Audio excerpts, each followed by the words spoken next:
Have you ever noticed how the quiet child in a classroom is often misunderstood? The loud child gets attention, the funny child gets remembered, the confident child gets noticed, but the quiet child often becomes invisible. People assume silence means weakness. They assume silence means fear, lack of intelligence, lack of confidence, or lack of personality. But silence is strange because it hides more than it reveals. Sometimes the quiet child isn't quiet because they have nothing to say. Sometimes they're quiet because they're observing everything. While others are speaking, they're collecting detail. While others are reacting, they're processing. While others are trying to be seen, they're trying to understand. And over years, this creates a very different experience of the world. A child learns about themselves through the reactions of people around them. Think about that for a moment. A child doesn't enter the world with a label saying confident, shy, important, or unimportant. They build that identity slowly. If a child raises a hand and gets ignored, they remember it. If they express themselves and people laugh,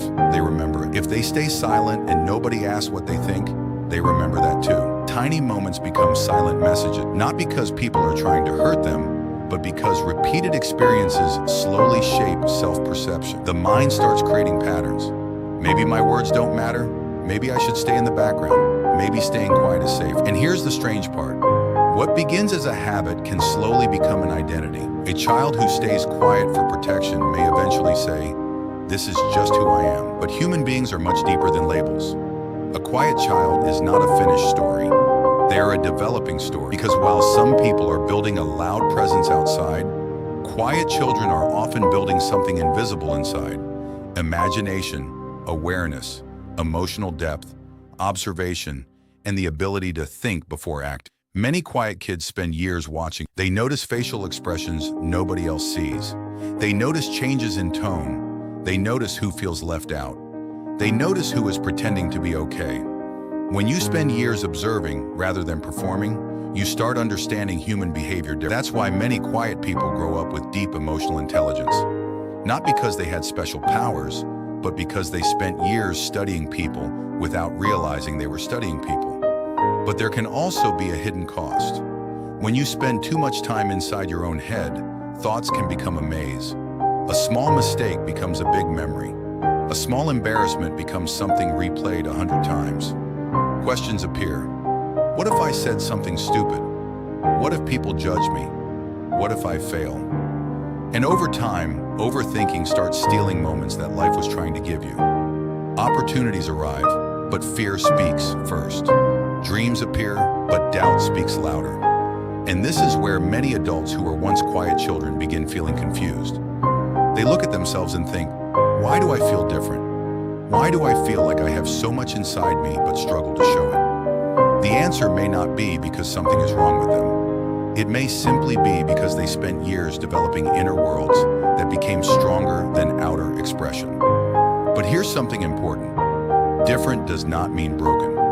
Society often celebrates the loudest voices, but history repeatedly shows that impact does not belong only to noise. Some of the strongest people in the world weren't the loudest people in the room. They were thinkers, builders, creators, leaders who understood that strength is not always volume. Sometimes strength is consistency, sometimes strength is resilience. Sometimes strength is quietly continuing when nobody notices. The world can make you believe that confidence means speaking the most, being noticed the most, or having everyone's attention. But real confidence is something deeper. Real confidence is not walking into a room believing everyone will like you.